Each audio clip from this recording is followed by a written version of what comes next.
Razpic glavnega odbora. Najbrž spremljate to predreferendumsko kampanjo, ki, bom rekel, skoraj to ni.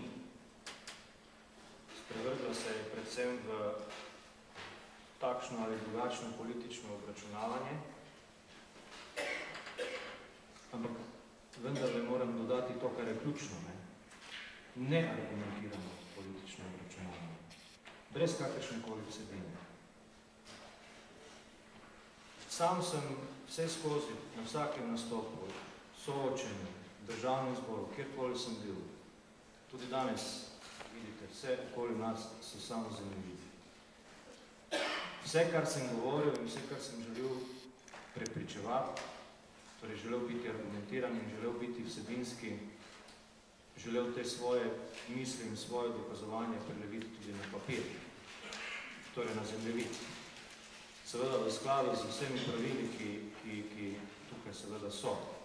Mislim na mednarodno pravo, glede na to, da bom ponovil, da bomo potek meje določili izključno po načelih in pravilih mednarodnega prava.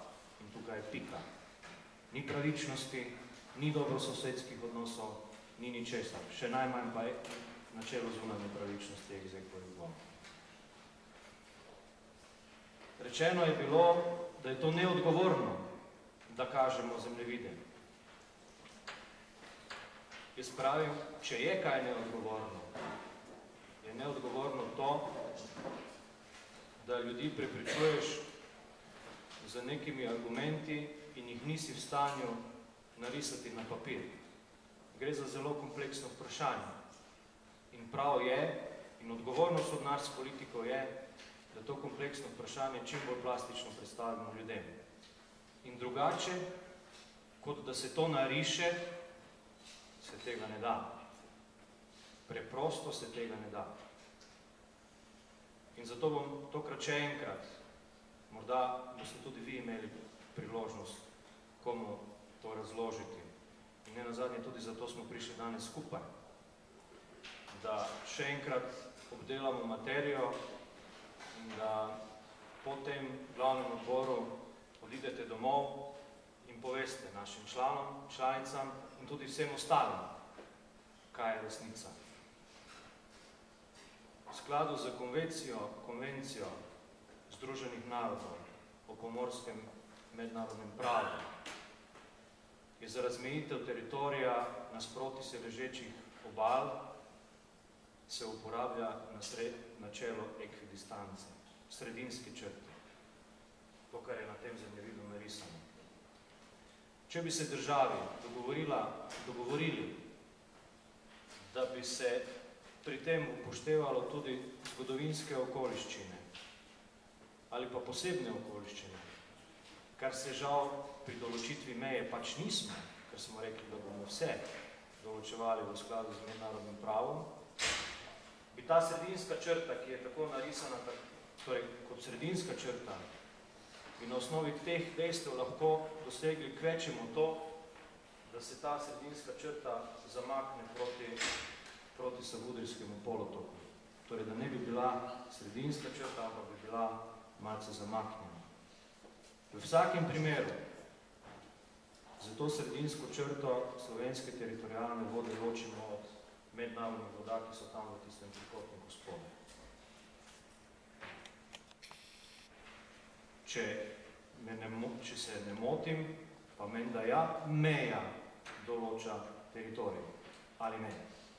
Ali določam teritorij kaj drugega? Zaradi geografskih značilnosti, zaradi obstoječe meje z Italijo, pa te ravne črte ni moč zaviti proti mednarodnim vodam, v skladu za mednarodnim pravom. Je ni mogoče. Tega pravila ni in ga ne obstaja. Če bi pa obstajalo, pa bi seveda pa želim to pravilo slišati od naših mednarodnih pravnikov, ki so mimo grede zelo glasni, žal pa niso v stanju narisati enega zemljevida. Preprečujejo pa vso vesolno Slovenijo, kako bo Slovenija imela stik. pa ga ne znajo narisati, ali pa nočejo, ali pa ne smejo.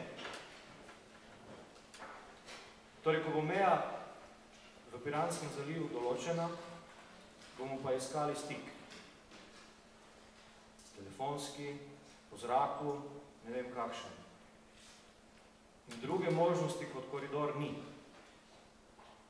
To je včeraj dokaz bila tudi prezentacija, ki jo je imel edini koalicijski poslanec, ki se je upal narisati zemljevid, to je bil Luka Juri, v katerem so pa tudi bili koridori. Ni druge možnosti. Koridori, se pa sprašujemo, kakšni koridori, kaj bo s tem koridorjem, čigave bodo te teritorijalne vode znotraj koridorja. In mednarodno pravo pravi, da je tu nekaj možnosti. Lahko je ta koridor v skupnem upravljanju, tako imenovani kondominij. V tem primeru se seveda odrečemo svojim teritorijalnim vodam. Mimo grede, Ustavno sodišče je jasno zapisano, da je Slovenija imela teritorijalni dostop do mednarodnih voda v zadnjem mnenju, ki ga je dalo o arbitražnem sporazumu. Torej, v primeru skupnega upravljanja tega rdečega koridorja se Slovenija odpoveduje tem teritorijalnim vodam, ki so naše. Prva možnost. Druga možnost je, da ta koridor postane odprto morje.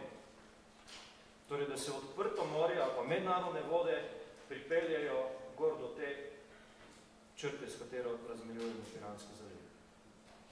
Tudi v tem primeru se odpovedujemo tem teritorijalnim vodam, ki so v tem trenutku naše. Ponavljam, to je reklo Ustavno sodišče. To je bila druga možnost. Tretja možnost je, da imamo na tem koridorju ločeno upravljanje suverenosti.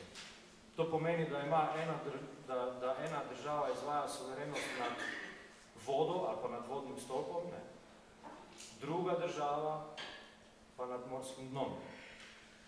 Tudi v tem primeru se odpovedujemo slovenskega teritorijalnega morja. To sem zdaj rekel četrti možnost. In peta možnost, da so ta koridor hrvaške teritorijalne vode in da imamo tako imenovani tranzitni režim. To pomeni, da lahko plujemo, da lahko plujejo podmornice in da Hrvaška tega ne more priklicati. Ampak v vsakem primeru ta koridor ne bo slovenski. To ne bodo slovenske teritorijalne vode, ampak tako, kot ste slišali, je možnosti več. Zdaj pa vas sprašujem, ali je odgovornost naš politikov ta, da nesporno slovensko ozemlje in v tem primeru nesporno slovensko morje zaščitimo ali ne. Ali smo dolžni zelo jasno in zelo precizno, transparentno to pokazati tudi Slovenkam in Slovencem. Jaz mislim, da je to naša osnovna dolžnost, da to storimo. In jaz poskušam to upravljati ves čas, tudi če se kdo norčuje iz tega. Nekateri sem že rekel, ne, tega pa mi ne smemo narediti. In zakaj pa ne? Koga se pa bojimo? Koga se bojimo? A nismo sami gospodar na tej zemlji, na tem morju? A se bojimo Evropske unije? Pa smo ja člani Evropske unije, smo člani NATO. Koga se bojimo? Nimamo se koga zabaviti.